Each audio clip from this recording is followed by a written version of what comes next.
السلام علیکم ورحمۃ اللہ وبرکاتہ۔ بسم اللہ الرحمن الرحیم۔ دوستو، انسان کی اصل خوبصورتی اس کا چہرہ نہیں بلکہ اس کا اخلاق ہوتا ہے۔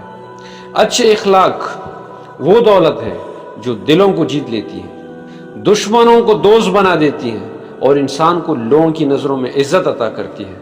آج کے دور میں لوگ مال، شہرت اور طاقت کے پیچھے بھاگ رہے ہیں، لیکن حقیقت یہ ہے کہ وہ بہت سے دروازے ایسے ہیں جو صرف اچھے اخلاق سے کھلتے ہیں۔ ایک نرم لہجہ، ایک مسکراہٹ اور ایک اچھا رویہ وہ کام کر سکتا ہے جو کبھی سختی اور غصہ نہیں کر سکتے۔ نبی کریم صلی اللہ علیہ وسلم دنیا کے سب سے بہترین اخلاق والے انسان تھے۔ اللہ تعالیٰ نے قرآن میں فرمایا وَإِنَّكَ لَعَلَىٰ خُلْقٍ عَظِيمٍ، یعنی بے شک آپ صلی اللہ علیہ وسلم بلند اخلاق پر فائز ہیں۔ آپ صلی اللہ علیہ وسلم نے لوگوں کی سخت باتوں کو برداشت کیا، تکلیفیں برداشت کی، لیکن اپنے اخلاق کو کبھی نہیں چھوڑا۔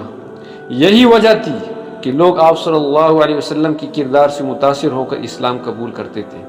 اچھے اخلاق کا مطلب صرف نرم گفتگو نہیں بلکہ دوسروں کو معاف کرنا، صبر کرنا، وعدہ پورا کرنا، سچ بولنا اور لوگوں کے ساتھ انصاف کرنا بھی ہے۔ کبھی کبھی ایک شخص بہت عبادت کرتا ہے لیکن اگر اس کے اخلاق اچھے نہیں تو لوگ اس سے دور رہتے ہیں، جبکہ ایک خوش اخلاق انسان لوگوں کے دلوں میں جگہ بنا لیتا ہے۔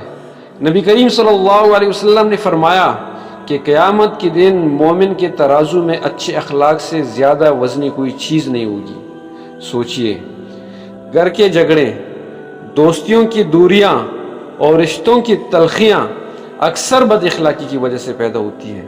اگر ہم اپنے لہجے میں نرمی، گفتگو میں احترام اور رویے میں محبت لے آئیں تو بہت سے مسائل خود بخود ختم ہو سکتے ہیں۔